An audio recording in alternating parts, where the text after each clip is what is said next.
The Peasants is an adaptation of Władysław Remont's epic novel, for which he won the Nobel Prize in 1924 in literature, beating out the likes of Thomas Hardy and Thomas Mann. The novel is considered one of the most realistic chronicles of peasant life ever written. The Peasants is a painting animation, the technique that won the hearts of fans around the world with Loving Vincent. Over 100 painters worked on the production of the film in 4 studios around the world, in Poland, in Serbia, in Lithuania, and in Ukraine. We used over 1,300 liters of paint for the production of the film, and the painters worked almost 250,000 hours in bringing this film to you. For the Peasants, we used the Cobra line of paints from Royal Talons, which is an ecological paint that's water soluble. This means that we don't have to use any harsh chemicals like turpentine for the painters to be able to clean their brushes.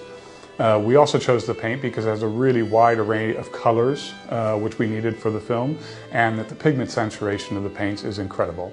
To produce the film, our oil painting animators create keyframes, and then a team of in-betweening animators comes in and fills in the frames in between these keyframes, creating an incredibly smooth animation. We at one point even tried to use AI on the project. We were working with a company who was training the AI for over a year, but could never get it to be able to replicate the hand-painted brushstrokes that an animator and an oil painter would do. In the novel, Remont describes nature as if he were painting with words, and we are literally painting this film in a very realistic style. On the big screen, you'll be able to see such well-known Polish artists such as Józef Hamoński, Ferdynand Ruszczyk, Julian Fałata, but also international artists such as Jean-François Millet.